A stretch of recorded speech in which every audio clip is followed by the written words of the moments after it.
À la rencontre de Gustave Eiffel, de Marc Lévy et Karine Hinder. Bienvenue à la Tour Eiffel, les enfants. Saviez-vous qu'elle était peinte en rouge lors de son inauguration? Oh, j'aimerais vraiment aimer y assister. Moi aussi, j'adore le rouge. Et si nous nous y rendions? Magicalibri, Magicalibra, à la rencontre de Gustave Eiffel. En quelle année sommes-nous? Demande Cléa. En 1889, l'année de sa construction, explique Yoko en admirant la tour. Elle est vraiment belle en rouge, répond Mehdi, rêveur. Et si nous allions rendre visite à Monsieur Eiffel, propose Georges. Il doit être dans son bureau. Oh, j'espère que l'ascenseur fonctionne, soupire Cléa. Bonjour, Monsieur Eiffel, murmurent poliment nos quatre amis, fort impressionnés de se trouver en sa présence. Bonjour les enfants, mais que faites-vous là? Qu'importe, je n'ai pas le temps de m'occuper de vous, je cherche mes lunettes. Impossible d'inaugurer ma tour demain si je ne les trouve pas. Ne restez pas là, vous voyez bien que je suis aussi occupé que préoccupé. Et nous pourrions vous aider à les retrouver, propose Mehdi. Essaie de te souvenir de la dernière fois que tu les portais. Où les as-tu rangés? Demande Valentine en tentant de réconforter son père. Oh, si je le savais, elle ne serait pas perdue, sapristi. Comme toujours, je suppose, dans la poche de ma veste, mais ce matin, elle n'y était plus. Alors, il suffit de retourner en chacun des endroits où tu es allé hier. Cette journée fut sans répit, je n'aurai jamais le temps d'aller chercher partout.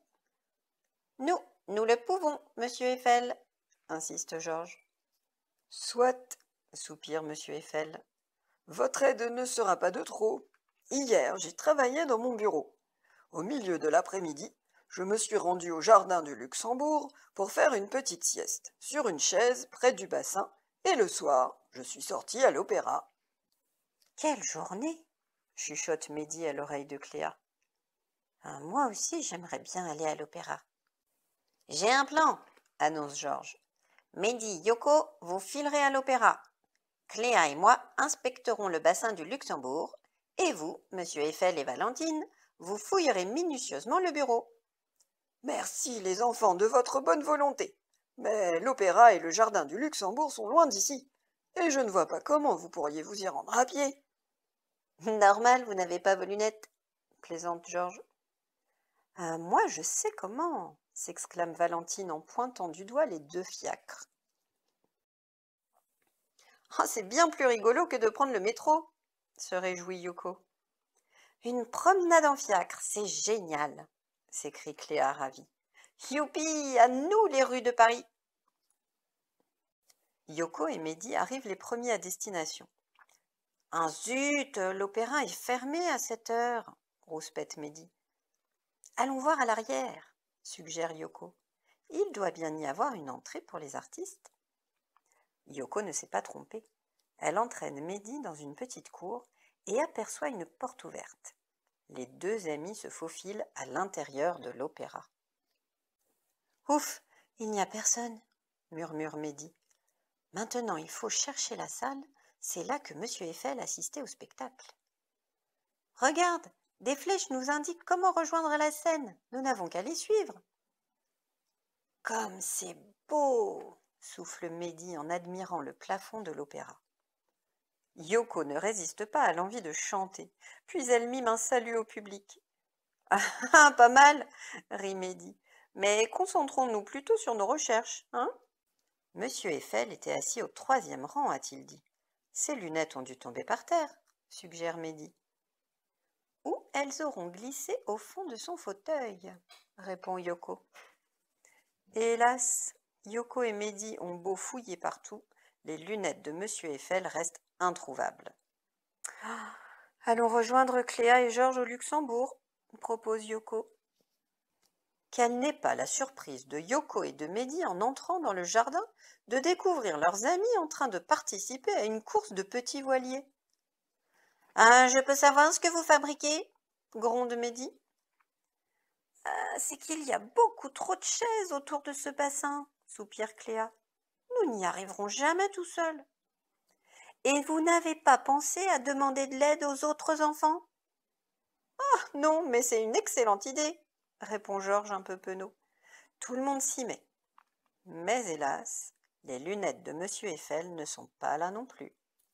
Il ne nous reste plus qu'à retourner voir Monsieur Eiffel, soupire Cléa, en espérant que sa fille aura eu plus de succès que nous. Une fois revenus au pied de la tour, nos amis apprennent que Valentine n'a pas trouvé les lunettes, et Monsieur Eiffel est consterné. Mais je n'y comprends rien. Je les mets pourtant toujours dans ma poche.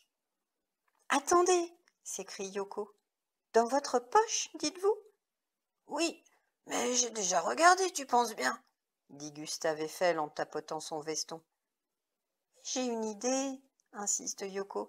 Allons dans votre bureau, s'il vous plaît. Vous êtes bien allé à l'opéra hier soir, n'est-ce pas? Interroge Yoko. Oui, je vous l'ai déjà dit. Où veux-tu en venir? Laisse-la parler, papa, intervient Valentine. Vous ne vous êtes pas changé pour vous rendre à l'opéra? Bien sûr que si. J'ai enfilé un bel habit. Les femmes portaient des robes longues et moi, une queue de pie. Alors, c'est dans la poche de ce bel habit que se trouvent vos lunettes, et non dans celle du veston que vous portez aujourd'hui. Mais bien sûr! Comment n'y ai-je pas pensé plus tôt? Soupire de soulagement Monsieur Eiffel. Merci, les enfants! S'exclame Gustave Eiffel. Grâce à vous, j'y verrai parfaitement demain. L'inauguration sera réussie. Tant mieux, répondent nos amis en chœur. Nous allons vous laisser à présent. Nous devons rentrer chez nous. Attendez, s'écrie Valentine Eiffel. Acceptez ce petit cadeau en remerciement de votre aide. Elle est magnifique, remercie Mehdi. 3, 2, 1. Magica Libri, Magica Libra, à nous le présent. Quelle incroyable aventure, soupire Georges. Et ce joli souvenir témoignera que nous ne l'avons pas rêvé.